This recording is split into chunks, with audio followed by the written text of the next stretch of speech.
La République démocratique du Congo possède une riche et immense biodiversité, disséminée dans ses 9 parcs nationaux et réserves naturelles apparentées constituées des domaines et réserves naturelles dont la gestion est confiée à l'Institut congolais pour la conservation de la nature, au sein duquel a été créé le Corps pour la protection de parcs nationaux et réserves naturelles apparentées Corps PPN, et dont la mission est d'assurer la sécurisation de toutes ces aires protégées qui représentent à ce jour 13% du territoire national.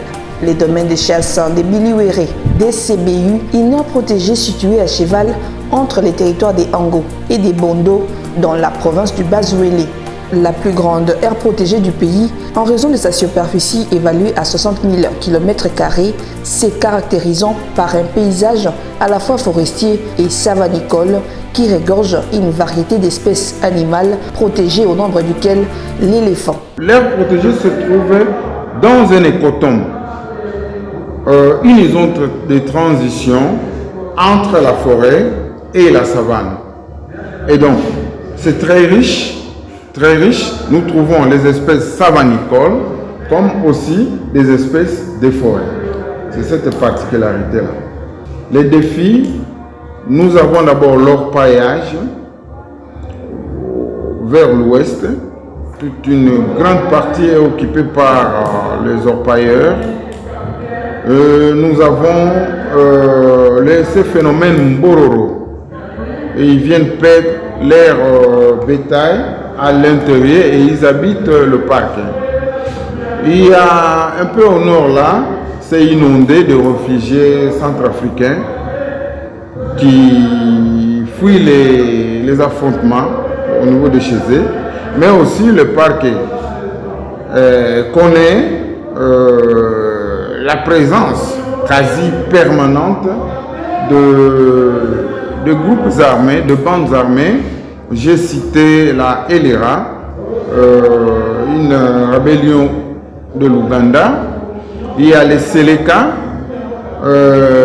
il y a les Ouda, et ils sont tous à l'intérieur. Et à ceci, nous avons le braconnage et surtout la pêche illicite, l'empoisonnement des rivières. Voilà en quelque sorte vraiment les défis auxquels nous devons faire face et nous devons relever. Classé dans la catégorie 6 de l'Union internationale pour la conservation de la nature UICN, les DCBU est une aire protégée habitée par une population estimée à près de 5000 ménages d'après les statistiques livrées par les médecins de l'hôpital général des références des Bili. Ces derniers vivent essentiellement des activités champêtres, de la chasse, de la pêche et de l'exploitation minière artisanale. Une population majoritairement jeune qui fait face à une pauvreté extrême et plusieurs autres difficultés telles que l'impraticabilité des voies d'accès.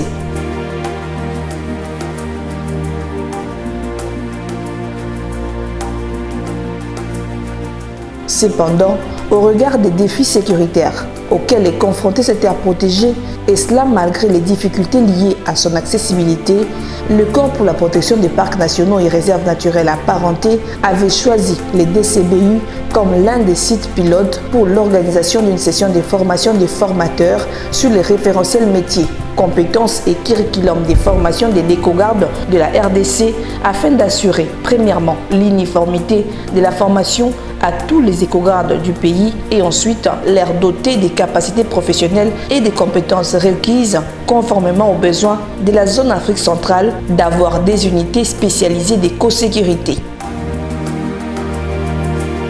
Cette session de formation des formateurs qui s'est tenue avec les soutiens financiers de Wildlife Conservation Society Gabon et la facilitation de Wildlife Conservation Society RDC s'est voulu être le creuset d'une mise en place d'un noyau formel pouvant permettre d'étendre la formation de base de l'écogarde après son recrutement pour des formations spécialisées via la formation continue. assurée par une équipe technique composée de 5 formateurs, parmi lesquels le commandant adjoint du Corps PPN chargé de l'administration, des finances et logistique Benoît Kisuki Maté, de l'assistant du commandant Corps PPN, les chefs des travaux Jean Petit Mufungizi, du responsable du département des formations du Corps PPN, les colonels Jean-Pierre Anguilla, du conseiller juridique du Corps PPN, le major magistrat Emmanuel Ngoy et de la communicologue et chargée des communications du Corps PPN, Ferran Toumba, étaient complétés par les directeurs et chefs des sites du DCBU, Bernard Yomi, et du chargé du biomonitoring du DCBU, l'officier des gardes Pichou Moana. Du 5 au 25 avril, les paramilitaires futurs formateurs de ces sites ont été outillés sur différents modules, à savoir la formation technique paramilitaire, le droit de l'homme, la loi numéro 14, les techniques de communication, d'animation et les technologies de l'information et communication, la gestion participative et l'éco-développement et bien d'autres. 10 modules au total ont fait l'objet de cette formation intense des 21 jours. Pour les modules prévus, en ce qui concerne la formation de base, il y a 10 modules. Pour la formation avancée des chefs d'équipe, il y a 12 modules. De ces deux groupes, formation de base et formation des chefs d'équipe, nous avions ajouté la méthodologie d'instruction et d'entraînement. C'est un outil qui va faciliter aux futurs, aux potentiels formateurs pour bien exécuter leurs tâches des futurs formateurs. Pour le prochain site, nous devons davantage capitaliser ce que nous venons de faire ici pour qu'ils se retrouvent et qu'ils soient à mesure dans les capacités d'exercer ces métiers de formateurs. Entre apprentissage et renforcement des capacités, ces différents modules étaient dispensés avec une approche à la fois andragogique et participative et étaient ponctués par des exercices pratiques se conformant au travail quotidien des éco-gardes en mettant en exergue l'appropriation des matières par les apprenants. La formation que nous venons d'effectuer, c'était vraiment très intéressante parce qu'on nous a appris beaucoup de choses. On nous a appris les différentes lois sur la conservation de la nature. On nous a montré aussi les techniques de communication qui vont beaucoup nous aider à notre exercice de formateur. Dans ces 21 jours passés, entre les bonnes mains des instructeurs venus de Kinshasa, nous avons appris beaucoup de choses. Nous avons appris la méthodologie de l'instructeur, ce qui permettra à nous, comme futurs formateurs, de bien préparer nos leçons pour dispenser. Nous avons appris également les techniques de communication, parce que la communication à ce jour a sa place dans la conservation. Nous avons appris aussi le leadership. Un leader, c'est quelqu'un qui défend les valeurs. Un leader ne travaille pas seulement pour lui, mais il travaille pour la communauté. Moi-même, comme je suis ici, je ne savais pas comment un leader peut se comporter, je ne savais pas comment on fait les communications, la gestion, donc des choses là, je viens d'acquérir ça. En tout cas, je suis contente de cela vraiment et j'apprécie encore notre hiérarchie de nous amener encore une autre information pour bien acquérir notre capacité. Comme nous avons aussi des secteurs à côté, le secteur de Digba, je sais qu'avec l'organisation des chefs de site et nos partenaires AWF, nous aurons toujours le temps de restituer avec nos collègues et de commencer à vivre, à changer aussi nos comportements avec les collègues pour leur passer aussi le message que nous venons de recevoir pendant notre formation des formateurs.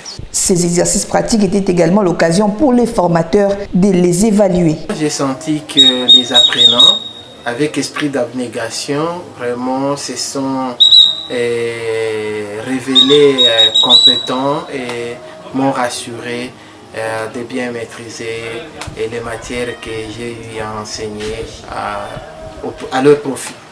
Mon conseil s'est résumé d'abord dans les textes des lois que j'ai mis à leur disposition, lesquels textes le rappellent au respect des droits de l'homme et en dehors des textes des lois, les matières que nous avons mis à leur disposition ces matières-là vont profiter aux éco-gardes d'être professionnels et de tenir compte des aspects juridiques dans leur travail de tous les jours. C'est à travers une cérémonie officielle réunissant tous les notables de la contrée, tels que les chefs et représentants des chefferies, les chefs religieux, les représentants de la société civile et les représentants des forces armées de la RDC, ainsi que de la police nationale, qui s'était clôturée le mardi 25 avril cette session des formations des formateurs. Et aujourd'hui, nous sommes très fiers d'être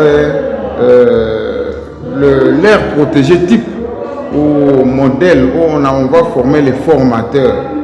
C'est donc une façon de renforcer les connaissances qu'ils venaient d'acquérir il n'y a pas longtemps et les mettre en pratique. Nous, le souhait aussi, c'est que cette série de formations puisse continuer dans l'avenir. C'est au fait une mise à jour de nos agents. Cette première expérience a eu le mérite de renforcer les capacités des 24 éco-gardes du DCBI en faisant d'eux des agents complets et décomplexés au service de la conservation de la nature avec pour mission de transmettre à leur tour les connaissances.